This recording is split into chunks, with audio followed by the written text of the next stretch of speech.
5 वर्ष संविदा फिर सरकारी नौकरी। जी हाँ, जब से कल न्यूज़पेपर में एक खबर छपी है तभी से अपने पूरे प्रदेश में गर्मा गर्मी का माहौल है, सभी जगह तनाव का माहौल है। हर कोई इस पे बात कर रहा है, अपना सुझाव दे रहा है। और साथ ही साथ स्पेशली हम बात करें तैयारी करने वाले बच्चों को, तो वे जगह जगह प्रदर्शन कर रहे हैं, इसका विरोध कर रहे हैं कि नहीं, इस पर फिर से विचार किया जाए। तो इसके बारे में पूरा विश्लेषण करेंगे हम लोग। तो देखिए, मैं बात करूं, बीएचयू के छात्रों ने सिंह द्वार पर प्रदर्शन कर मार्च निकाला और इस पर दोबारा विचार करने की मांग रखी है। छात्र मृत्युंजय तिवारी आज़ाद के नेतृत्व में प्रदर्शन कर रहे छात्रों की पुलिस से नोकझोंक भी हुई। मृत्युंजय ने बताया कि सरकारी नौकरी पाने के सपने को साकार करने के लिए बड़ी संख्या में युवा दिल्ली, बनारस, इलाहाबाद, लखनऊ सहित अन्य जगहों पर प्रदर्शन की तैयारी कर रहे हैं। जी हाँ, बिल्कुल, यानी कि कोई भी इन चीज़ों को मानने के लिए तैयार नहीं है कि इंसान इतना मेहनत करके, इतना अपने आप को तैयार करके एक बार कंपटीशन की तैयारी करे, अपनी एक सीट निकाले, उसके बावजूद वो लगभग 5 सालों तक संविदा पे रहे, फिर वो बिल्कुल परमानेंट हो। तो इन सब सारी चीज़ों का काफ़ी विरोध किया जा रहा है, लगभग पूरे प्रदेश से विरोध किया जा रहा है। और आगे चलते हैं, देखिए यहाँ पे जो विपक्ष के नेता हैं वो भी बिल्कुल अपना बयान दे रहे हैं, बिल्कुल इन चीज़ों के खिलाफ है। यानी कि 5 साल संविदा फिर पक्की होगी सरकारी नौकरी। तो देखिए, सरकारी नौकरी को शुरुआत में 5 वर्ष की संविदा का प्रस्ताव सूबे की सियासत में हलचल मचा दी है। यानी बिल्कुल ये हलचल का विषय है, बिल्कुल। और सियासत भी इसका क्या कर रही है, बिल्कुल रंग पकड़ रही है। देखिए, बेरोजगारी के विषय को लगातार उठा रहे विपक्ष के इस मुद्दे को हाथों हाथ लपक लिया। सरकार के इस प्रस्ताव को युवा विरोधी करार देते हुए सपा अखिलेश यादव ने 2022 में सबक सिखाने की चेतावनी दे डाली है।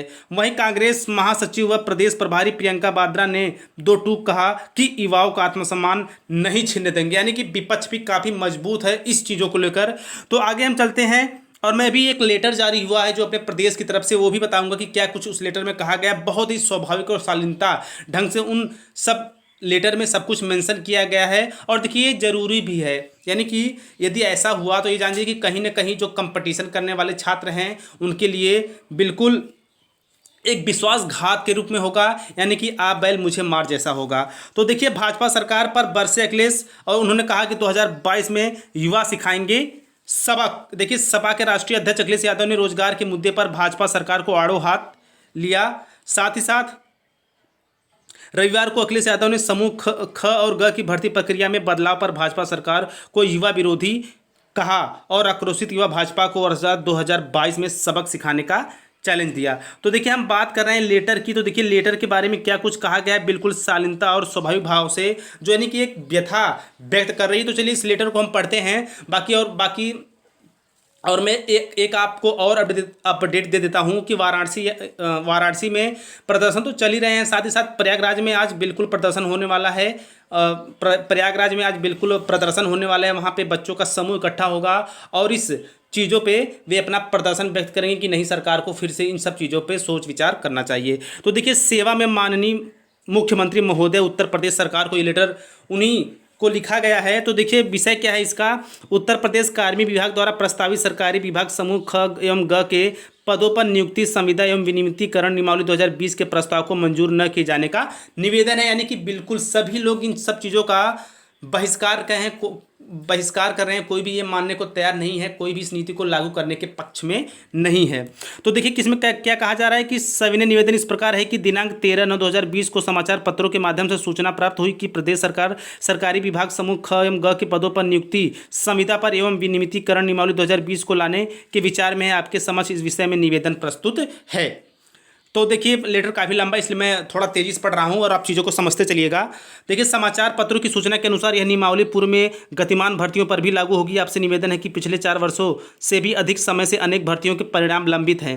उनके परिणाम आने के संबंध में कोई जानकारी नहीं है, और यदि परिणाम आ भी जाते हैं तो इसके बाद भी संविदा पर नियुक्ति और संविदा आधारित मानदेय प्रतियोगी अभ्यर्थी की उन तमाम आशाओं पर कलंक साबित होंगी जिसे उसने अपने लिए, अपने परिवार के लिए, अपने प्रदेश के लिए और अपने देश के लिए देखा है। देखिए, जानिए, बहुत बड़ा मुद्दा है। यानी कि इसको अपने परिवार से लेकर अपने बिल्कुल समाज, राज्य और देश से जोड़कर देखा जा रहा है कि नहीं, ये चीज़ें बिल्कुल सही नहीं है। समाचार पत्रों की सूचना के अनुसार नैतिकता, देशभक्ति, कर्तव्यपरायणता जैसे मुद्दों की जांच के लिए यह नियमावली प्रस्तावित है। महोदय, विभागीय स्तर पर नैतिकता, कर्तव्यपरायणता जांचने के पहले से ही कई नियम विद्यमान ऐसे हैं जो नए नियम प्रतियोगी अभ्यर्थियों के लिए एक विष का कार्य कर रहे हैं। 5 वर्षीय संविदा अवधि भ्रष्टाचार और उगाही का प्रेरित करेगा, बिल्कुल करेगा। वहीं दूसरी ओर आर्मी यानी कि संविदा कर्मी को स्वतंत्र रूप से कार्य करने में भी बाधा उत्पन्न करेगी, बिल्कुल।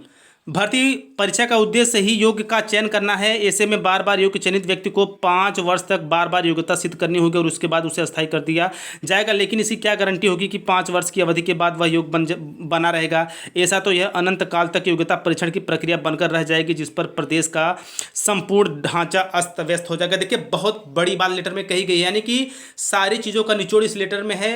यदि आप इस लेटर को ध्यान से पढ़ेंगे तो बिल्कुल आपका दिल, यदि आप तैयारी करने वाले बच्चे हैं या तैयारी करने वाले स्टूडेंट हैं, तो बिल्कुल आपका दिल अंदर से बिल्कुल दहल उठेगा। आप भी कहेंगे नहीं, ये नीति बिल्कुल सही नहीं है। क्योंकि देखिए, इंसान एक बार तैयारी करके बिल्कुल मन बना के तन मन धन से तैयारी करता है और जो एग्ज़ाम क्लियर करता है और जब उसे सीट मिलनी होती है तो क्या करेगा? वो 5 साल तक सीट के चक्कर में अपनी बार बार योग्यता सिद्ध करेगा। और एक जैसी चीज़ें हर बार इंसान के साथ एक जैसी नहीं होती, क्योंकि स्थितियाँ हमेशा बदलती रहती हैं।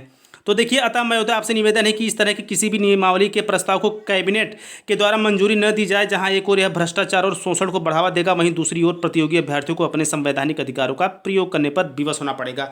तो बिल्कुल पूरे अपने उत्तर प्रदेश से और जगह जगह देश से भी इन सब सारी चीज़ों का विरोध हो रहा है। तो आप कमेंट करके बताइएगा कि ये वीडियोज़ आपको कैसी लगी, तथा और अपनी राय भी दीजिएगा कि आप सरकार के इस फैसले से कितना सहमत हैं। तो मिलते हैं इसी तरह किसी अन्य एजुकेशनल इन्फॉर्मेशन के साथ। तब तक स्वस्थ, व्यस्त और मस्त रखिए, अपना ख्याल रखिए। जय हिंद, वंदे मातरम।